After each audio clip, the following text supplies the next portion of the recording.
वर्षों से यह इल्ज़ाम लगा रहा हूँ कि हमारा निर्वाचन आयोग न स्वतंत्र है न निष्पक्ष है, बिहार निर्वाचन आयोग। और इन्होंने आनन फानन में घोषणा कर दी फिर से चुनाव कराने की। आयोग जब कोई भी बनता है तो आयोग अपनी रिपोर्ट रखता है।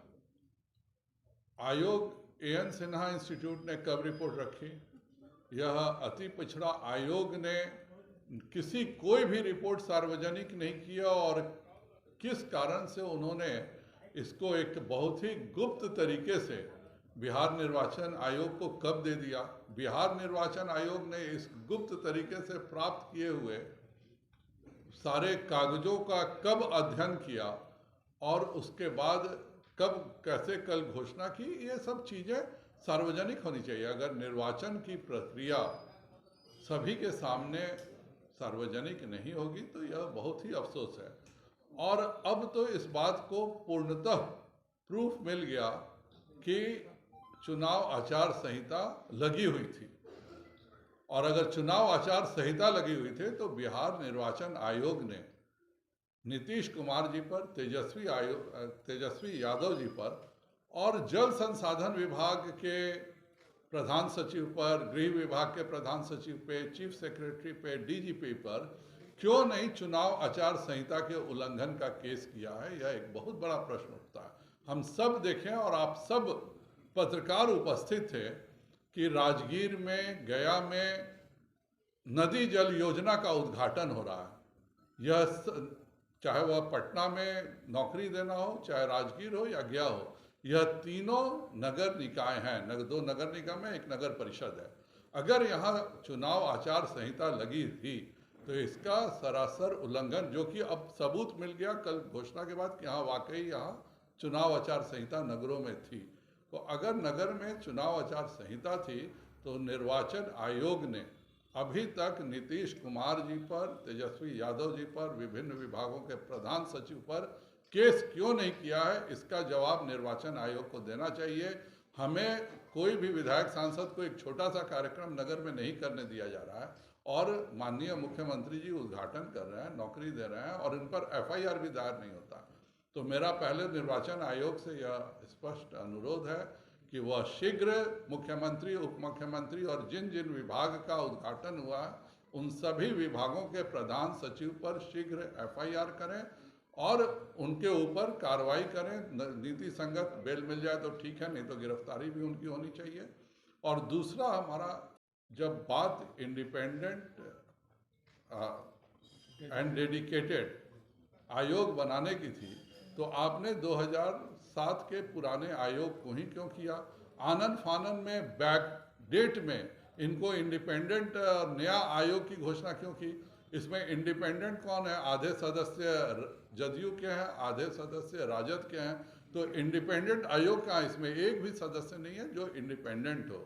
यह पूरा कुचक्र बिहार सरकार केवल इसलिए रच रही है क्योंकि वह नहीं चाहती कि अति पिछड़ा समाज को आरक्षण मिले, और इसके लिए वह ऐसे हालात कोर्ट के सामने पैदा कर रही है कि जानबूझ करके सभी इस अति पिछड़ों को आरक्षण नहीं दिया जा सके। आप आज 6 महीने हो गए, आपने 500 करोड़ रुपए निकाल लिए जातीय जनगणना के लिए।